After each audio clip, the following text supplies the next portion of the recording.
Assalamualaikum warahmatullahi wabarakatuh. Kami dari kelompok 13 akan mempresentasikan hasil diskusi dari kelompok kami yang beranggotakan sebagai berikut. Oke, di sini saya akan membahas mengenai rencana keuangan, di mana ini merupakan inti dari bisnis agar bisa mulai, tetap jalan, dan juga berkembang. Nah, bayangkan seperti mau membuka warung kecil, bukan cuma butuh ide jualan, tapi juga harus tahu kebutuhan dananya, biaya apa saja yang muncul, dan uangnya nanti dari mana. Kalau tidak dihitung sejak awal, usaha bisa macet, bukan karena tidak ada pembeli, tapi karena uang operasional habis di tengah jalan. Oke, selanjutnya kita akan membahas kenapa sih perencanaan keuangan itu penting. Nah, perencanaan keuangan penting karena membantu kita untuk memetakan kebutuhan dan juga memastikan pendanaan untuk peluncuran sampai dengan operasional harian. Contoh yang sering terjadi yaitu ketika orang berjualan makanan online terlihat ramai orderan, tapi lupa menghitung ongkir bahan, gas, kemasan, dan kuota internet untuk promosi. Dan akhirnya uang yang masuk terasa hilang dan kas cepat habis. Jadi rencana keuangan membuat kita tidak asal jalan, tetapi tahu risiko dan juga siap untuk mengendalikannya. Nah, kebutuhan bisnis itu ada mencakup banyak sekali. Ada keuangan, sumber daya manusia, teknologi, tempat, dan pasar yang harus dipertimbangkan sebelum memulai bisnis. Oke, next kita akan membahas tentang sumber biaya dalam bisnis. Terdapat 3 jenis biaya yang digunakan dalam bisnis, yaitu yang pertama ada biaya tidak tetap atau variable cost, biaya tetap atau fixed cost, dan biaya startup yaitu biaya untuk memulai atau mengembangkan suatu bisnis. Nah, agar rencana keuangan jelas, biaya kita bagi menjadi 3, biaya tidak tetap, biaya tetap, dan juga biaya startup. Contohnya, pada usaha minuman, bahan minuman dan cup termasuk biaya tidak tetap karena makin banyak jual, makin banyak keluar. Sewa tempat dan internet termasuk biaya tetap karena harus dibayar setiap bulan. Sedangkan untuk beli alat seperti blender dan juga promosi dari pembukaan bisnis itu termasuk dengan biaya startup. Nah, dengan pembagian ini, jadinya kita itu lebih mudah untuk menentukan harga yang realistis dan juga target penjualan yang masuk akal agar kita mendapatkan laba yang sesuai dengan target penjualan yang telah kita buat. Next, kita akan membahas tentang sumber dana dan juga cara memilih yang tepat. Nah, sumber dana itu dibagi menjadi 6. Ada tabungan pribadi, pinjaman bank atau lembaga keuangan, investor, crowdfunding, hibah pemerintah, dan juga inkubator dan akselerator bisnis. Nah, setelah ada kebutuhan dan struktur biaya yang jelas, baru kita bisa memilih sumber daya yang paling cocok. Misal, skala perusahaannya kecil seperti jualan kue rumahan, tabungan pribadi itu cukup karena kita fleksibel dan juga tanpa menggunakan bunga. Nah, kalau ingin menambah alat produksi dan sudah mempunyai arus kas, pinjaman bank bisa menjadi sebuah opsi, tetapi harus siap untuk membayar cicilan dan juga syarat-syarat kreditnya. Nah, jika ingin ekspansi besar seperti membuka cabang, bisa mencari investor. Namun konsekuensinya biasanya ada pembagian kepemilikan, ada juga crowdfunding, misalnya sistem pre-order untuk produk kreatif, hibah pemerintah untuk UMKM tertentu, dan inkubator atau akselerator yang memberi pendanaan plus mentoring. Nah, kuncinya bukan dana terbesar, tapi yang paling sesuai dengan kebutuhan dan kemampuan kita dalam mengelola risikonya. Selanjutnya di sini saya akan menjelaskan terkait rencana arus kas. Jadi, arus kas sendiri itu merupakan informasi terkait penerimaan kas, pengeluaran kas, serta perubahan bersih kas yang mana ini timbul dari aktivitas operasi, investasi, dan juga pendanaan perusahaan dalam suatu periode. Jadi arus kas itu dapat dipahami sebagai gambaran aliran masuk dan juga keluar kas yang mana ini mencerminkan kemampuan perusahaan dalam mempertahankan kegiatan operasional dan juga mempengaruhi kebutuhan pendanaannya. Nah, rencana arus kas ini diperlukan karena arus kas kan menjadi sebuah dasar penting dalam perencanaan dan pengendalian keuangan perusahaan. Jadi arus kas itu merupakan salah satu penopang aktivitas operasional keuangan sehingga perencanaan arus kas ini berfungsi untuk membantu manajemen mencapai tujuan organisasi melalui penyusunan anggaran keuangan yang akurat. Nah, selanjutnya terkait penyusunan arus kas. Dalam penyusunannya ada 2 metode yang digunakan, yaitu metode langsung dan juga metode tidak langsung. Yang pertama adalah metode langsung atau direct method. Metode langsung ini menyajikan arus kas dari aktivitas operasi dengan melaporkan seluruh penerimaan dan pengeluaran kas secara bruto. Nah, penyajiannya dimulai dari kelompok penerimaan kas seperti kas dari pelanggan dan diikuti dengan pengeluaran kas seperti pembayaran kepada pemasok, karyawan, serta beban operasi lainnya. Metode ini tidak bertumpu pada laba rugi berbasis akrual, tetapi langsung pada transaksi kas aktual yang terjadi selama periode tersebut. Lalu yang kedua ada metode tidak langsung atau indirect method. Metode tidak langsung ini memulai penyajian arus kas dari laba bersih. Selanjutnya laba bersih tersebut disesuaikan dengan pos-pos non-kas dan perubahan akun-akun terkait aktivitas operasi seperti penyusutan, perubahan aktiva lancar, serta perubahan utang lancar. Metode ini berfungsi mengonversi laba berbasis aktual menjadi kas bersih dari aktivitas operasi. Nah, metode tidak langsung ini berbeda dengan metode langsung, yang mana metode langsung itu memerlukan identifikasi penerimaan dan pengeluaran kas secara terperinci. Sedangkan untuk metode tidak langsung ini hanya membuat penyesuaian yang mana itu relevan untuk merekonsiliasi laba bersih dengan arus kas aktual. Jadi metode langsung ini memberikan gambaran kas masuk dan kas keluar secara eksplisit, sedangkan metode tidak langsung itu menekankan proses rekonsiliasi antara laba aktual dan kas yang benar-benar diterima atau dikeluarkan selama periode berjalan. Nah, selanjutnya di sini saya akan menjelaskan terkait pengelompokan arus kas dalam laporan arus kas. Jadi dalam laporan arus kas ini, arus kas dikelompokkan menjadi 3 bagian utama, yaitu aktivitas operasi, aktivitas investasi, dan aktivitas pendanaan. Yang pertama ada arus kas operasi atau kas dari kegiatan bisnis utama perusahaan. Pada bagian ini menggambarkan kas yang dihasilkan atau digunakan dalam kegiatan operasional utama perusahaan, yaitu kegiatan yang berkaitan langsung dengan proses menghasilkan pendapatan. Contohnya penerimaan kas dari pelanggan, pembayaran kepada pemasok, atau pembayaran beban operasional. Nah, arus kas operasi ini mencerminkan kemampuan perusahaan dalam mempertahankan aktivitas bisnis sehari-hari melalui kas yang dihasilkan dari operasi normal. Lalu yang kedua ada arus kas investasi, atau kas yang terkait aktivitas investasi jangka panjang. Nah, aktivitas ini melibatkan perolehan dan pelepasan aset jangka panjang serta investasi keuangan lain yang tidak termasuk dalam kas setara kas. Contohnya pembelian dan penjualan aktiva tetap atau pemberian pinjaman kepada pihak lain. Nah, arus kas investasi ini memberikan gambaran mengenai strategi perusahaan dalam mengelola aset produktif untuk mendukung pertumbuhan jangka panjang. Lalu yang ketiga ada arus kas pendanaan atau kas yang berkaitan dengan hubungan perusahaan dengan pemilik dan juga kreditur. Nah, pada bagian ini arus kas ini menggambarkan transaksi kas yang berkaitan dengan perubahan struktur modal perusahaan. Di dalamnya ini termasuk penerbitan saham, penerbitan atau pelunasan utang jangka panjang, dan juga pembayaran dividen kepada pemegang saham. Nah, arus kas pendanaan di sini ini menunjukkan bagaimana perusahaan memperoleh dana untuk mendukung operasional maupun investasinya, serta bagaimana perusahaan memenuhi kewajiban kepada pihak penyandang dana.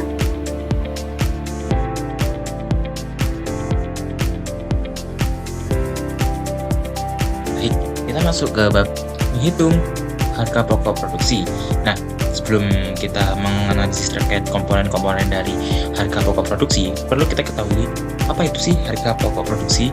Nah, harga pokok produksi adalah total biaya yang dikeluarkan perusahaan untuk menghasilkan suatu produk hingga siap dijual ke konsumen. Nah, harga pokok produksi ini biasanya disingkat HPP, yaitu mencakup seluruh biaya yang timbul dalam suatu proses produksi, mulai dari perolehan bahan baku, proses pengolahan, penggunaan tenaga kerja, hingga pemakaian fasilitas pabrik. Nah, perhitungan HPP ini sangatlah penting karena menjadi dasar penentuan harga jual, lalu juga untuk menghitung profit dan pengendalian biaya produksi. Nah, dengan mengetahui HPP secara akurat, perusahaan dapat memastikan bahwa harga jual yang ditetapkan mampu menutup biaya dan menghasilkan keuntungan yang memadai bagi perusahaan. Nah, selanjutnya kita akan masuki apa saja komponen-komponen dari biaya produksi, harga pokok produksi. Nah, yang pertama ada biaya bahan baku. Nah, biaya bahan baku adalah biaya yang dikeluarkan untuk membeli bahan utama yang secara langsung digunakan dalam proses produksi dan menjadi bagian dari produk jadi.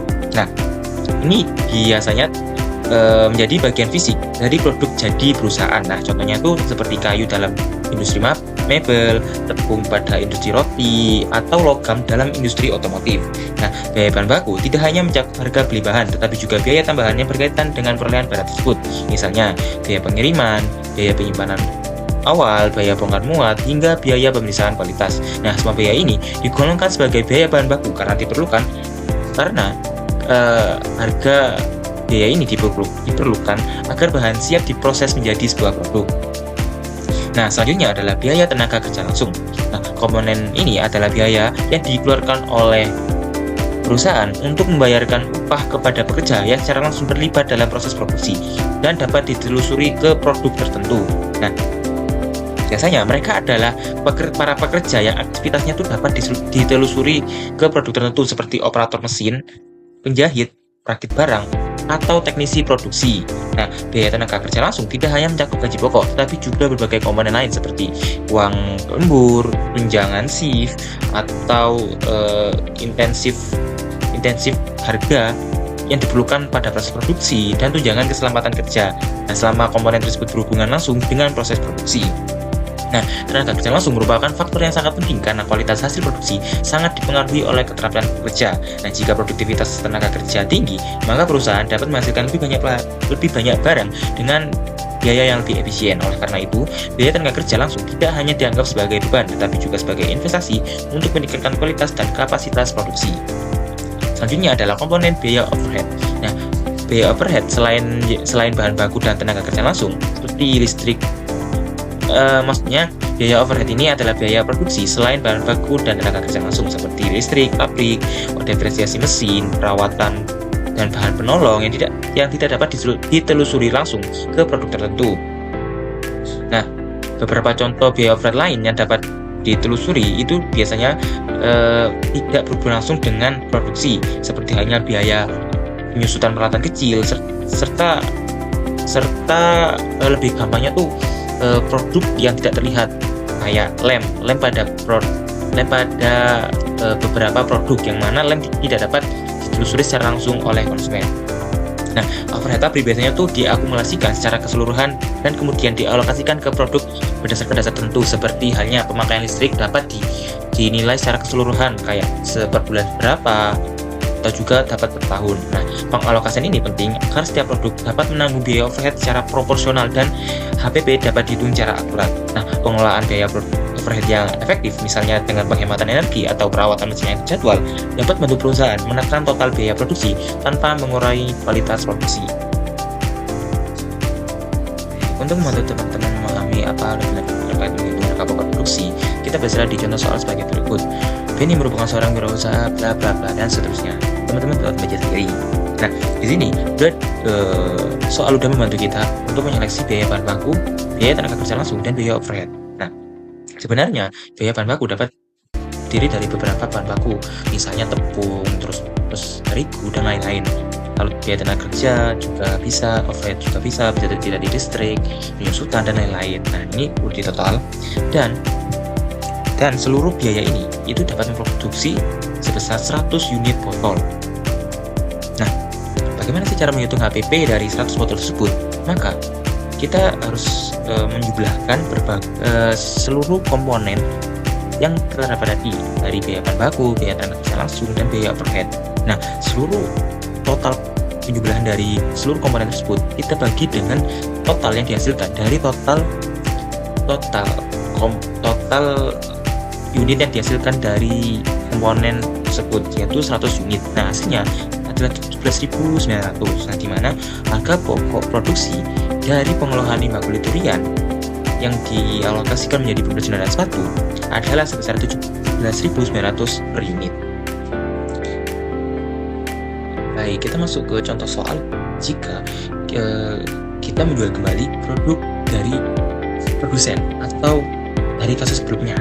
Nah, posisikan kita sebagai agen atau reseller, di mana kita membeli produk yang telah diproduksi oleh produsen, lalu produknya akan kita jual kembali. Nah, bagaimana sih kita menghitung HPP dari produk tersebut?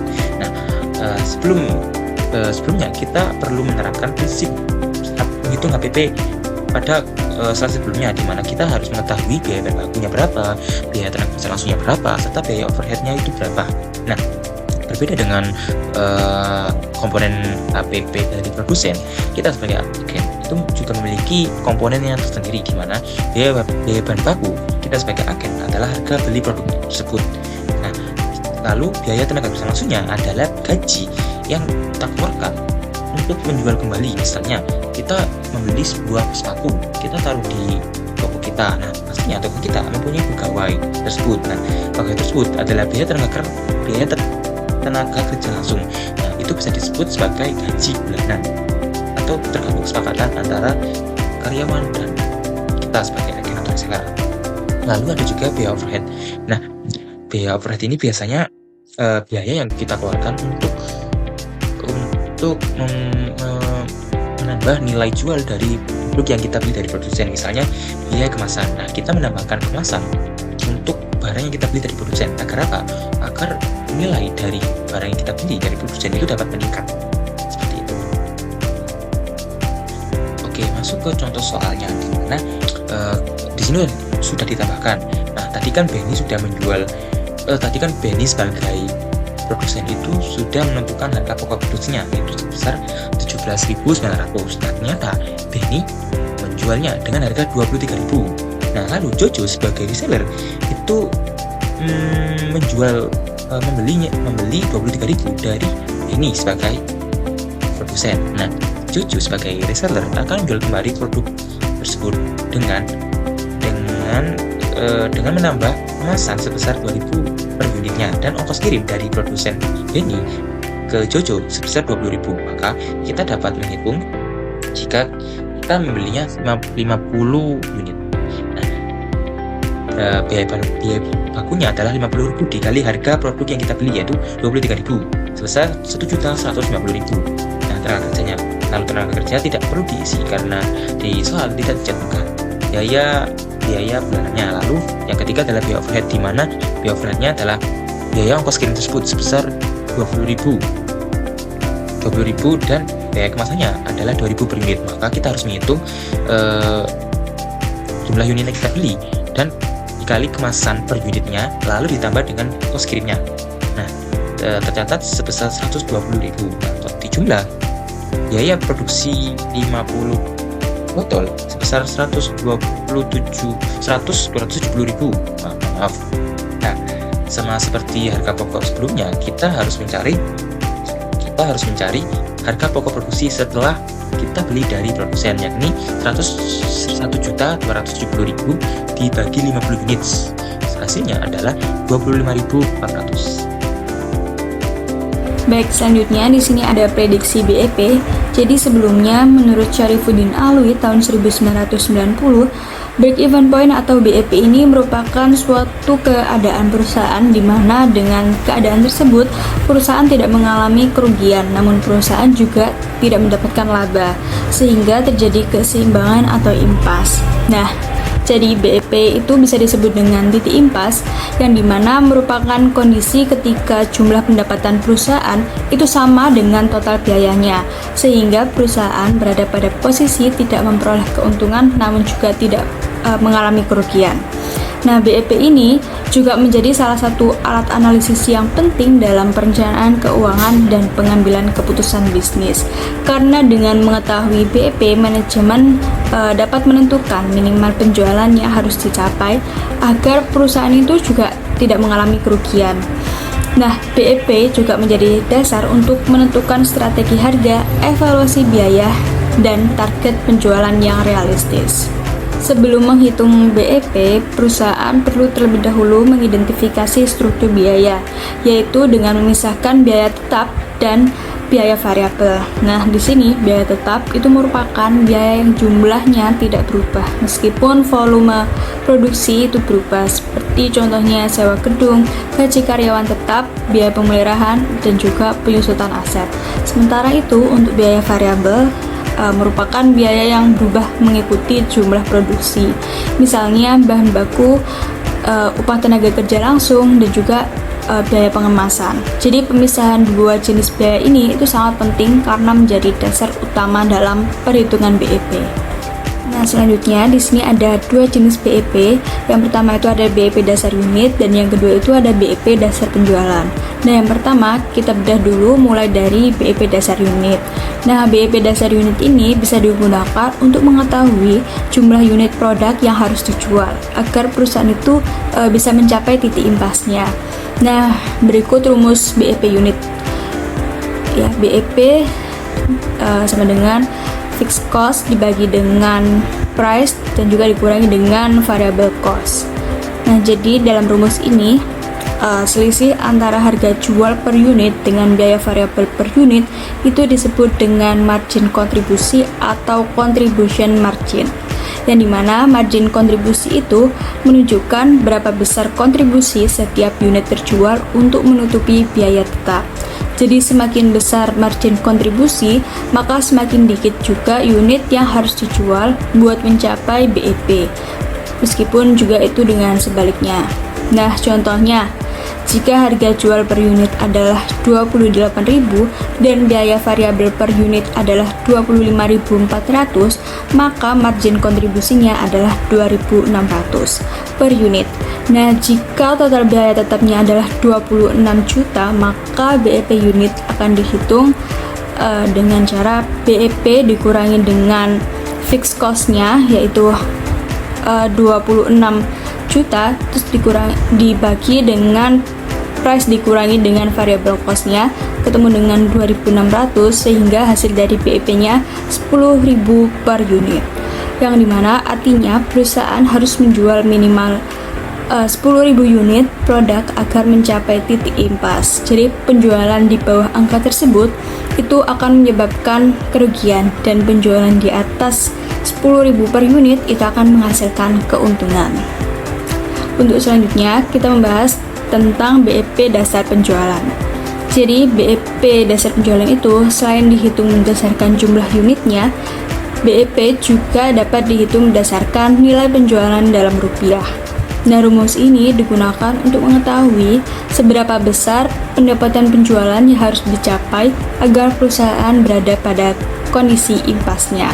Rumus BEP dasar penjualan adalah BEP sama dengan fixed cost dibagi 1 dikurangi variable cost dibagi price. Nah, jadi dengan rumus ini kita bisa menghitung presentasi margin kontribusi terhadap harga jual. Jika margin kontribusinya kecil, maka penjualan dalam rupiah yang diperlukan untuk mencapai BEP akan semakin besar. Meskipun juga dengan sebaliknya. Jadi margin kontribusi yang besar membuat nilai BEP semakin rendah. Nah, kita mengambil contoh yang sama dengan nominal yang sama, seperti BEP dasar unit. Jadi, margin kontribusi rasionya adalah, kita hitung dulu, 1 dikurangi 25.400 dibagi 28.000, sehingga ketemu 1 dikurangi dengan 0,907 dengan menghasilkan 0,093. Jadi, BEP dalam rupiahnya menjadi BEP fixed cost-nya sejumlah 26 juta terus dibagikan dengan 0,093 sehingga ketemu dengan nominal 279.569.892. Nah, artinya perusahaan itu harus memperoleh penjualan setidaknya sekitar 280 juta untuk mencapai kondisi impasnya. Nah, jadi kesimpulannya, analisis BEP itu sangat penting karena memberikan gambaran yang jelas mengenai batas minimal penjualan yang harus dipenuhi perusahaan agar tidak mengalami kerugian. Nah, jadi melalui analisis BEP, perusahaan dapat mengevaluasi struktur biaya, menentukan strategi harga yang tepat, merencanakan kapasitas produksi, serta mengambil keputusan apakah suatu produk atau proyek itu layak dijalankan. Jadi semakin tinggi margin kontribusi dan semakin rendah biaya tetap, maka semakin mudah perusahaan mencapai titik impas dan memperoleh keuntungan. Baik, jadi payback period adalah waktu yang dibutuhkan agar investasi awal bisa tertutup oleh arus kas masuk. Semakin pendek periode ini, semakin cepat modal kembali. Konsep ini penting karena memberi gambaran awal tentang risiko dan kecepatan pengembalian investasi. Nah, jika arus kas masuk setiap tahun jumlahnya sama, kita bisa menghitung payback period dengan membagi investasi awal dengan arus kas tahunan.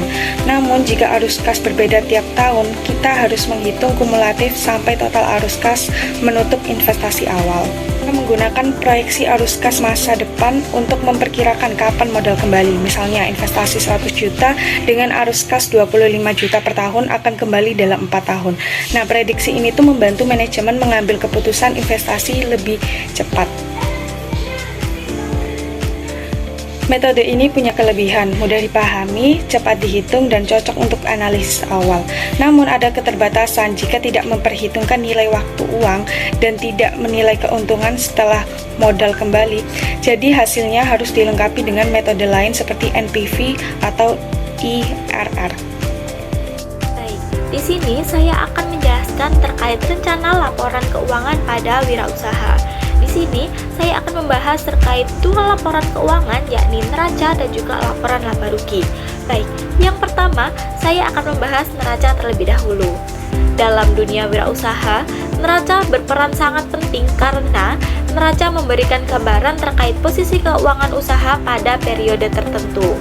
Nah, dalam neraca akan dicatat aset, liabilitas, dan juga ekuitas, yang dimana aset adalah apa yang dimiliki oleh perusahaan, kemudian liabilitas adalah apa yang menjadi kewajiban atau utang, dan juga ekuitas adalah modal yang dimiliki oleh pemilik usaha. Nah, bagi seorang wirausaha, memahami neraca berarti memahami kondisi kesehatan keuangan bisnisnya.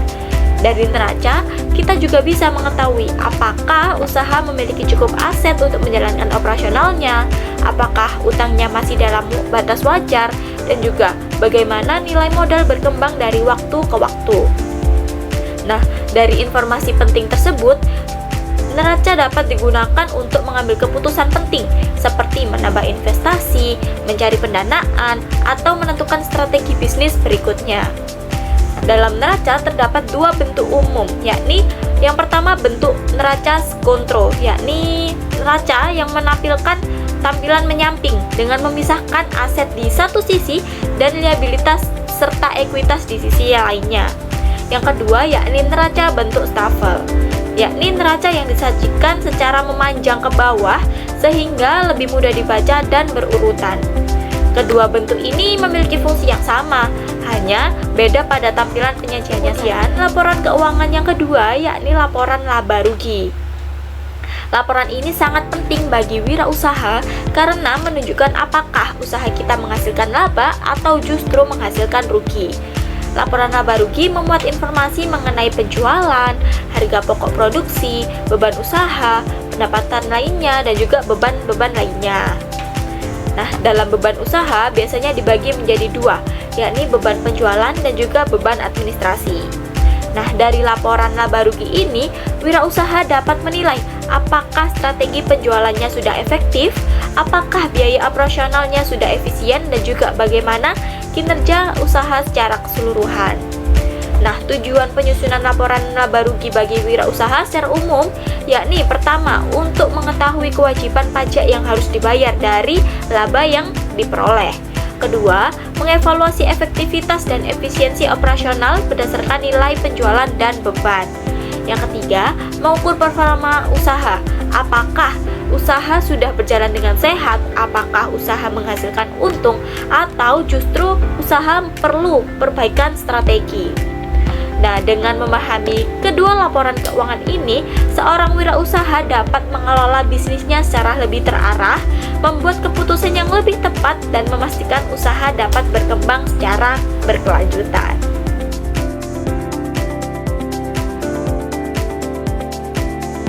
Oke, apabila ada yang ingin ditanyakan, dapat ditanyakan kepada kelompok kami.